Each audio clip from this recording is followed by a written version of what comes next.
इतना आवश्यक क्यों? क्या सच में कुंभ में जाकर गंगा माता में स्नान कर लेने से हमारा पाप धुल जाता है? इसके पीछे की मान्यता क्या है? आइए हम बताते हैं। कुंभ में स्नान करना इतना आवश्यक क्यों है? या कुंभ मेले का आयोजन हर 12 वर्ष के अंतराल पर होता है। यह आयोजन 4 स्थानों पर होता है। इन चारों स्थानों के नाम है हरिद्वार, नासिक, उज्जैन और प्रयागराज।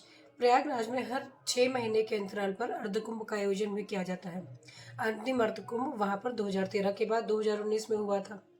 उसके बाद अब 2025 में महाकुंभ का आयोजन किया जा रहा है। ये महाकुंभ क्यों? महाकुंभ 12 बार कुंभ के लगने के बाद, मतलब 144 साल बाद, 12 बार 144 साल बाद महाकुंभ का आयोजन होता है। इसमें मकर संक्रांति के स्नान का विशेष ज्योतिषीय महत्व है। यदि देखा जाए तो इस दिन सूर्य और चंद्रमा वृश्चिक राशि में और बृहस्पति मेष राशि में प्रवेश करते हैं। कहा जाता है इस दिन देवताओं के द्वार खुलते हैं मनुष्य लोक के लिए। इसके पीछे की कथा क्या है? कुंभ क्यों लगता है? पौराणिक कथाओं के अनुसार देवताओं और असुरों में युद्ध हुआ करते थे। दुर्वासा ऋषि के श्राप से, जो कि असुरों के गुरु थे, उन्होंने देवताओं को श्राप दिया और वो असुरों से हार गए। असुरों से हारने के बाद असुरों ने पृथ्वी पर भयंकर नरसंहार प्रारंभ किया और उन्होंने देवताओं का जीना मुश्किल कर दिया। देवता पृथ्वी के पालक भगवान विष्णु के पास गए। भगवान विष्णु ने उन्हें समुद्र मंथन करने की सलाह दी। देवताओं ने जाकर क्षीर सागर का समुद्र मंथन किया, मतलब क्षीर सागर का मंथन किया, मंदार पर्वत और नाग वासुकी नाग के माध्यम से।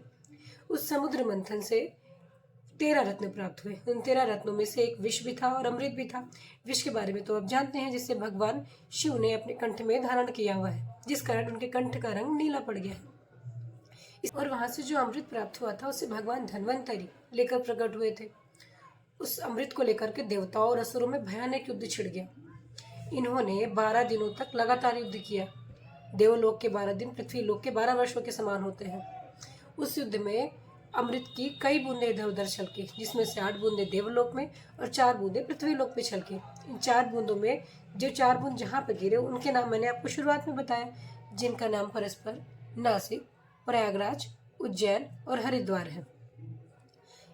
इन्हीं बूंदों के झलकने से इन 4 स्थानों को बहुत ही अमृतमय माना गया है और माना जाता है कुंभ के मेले में या कुंभ में स्नान करने से देवलोकों के द्वार सीधे आपके लिए खुले होते हैं।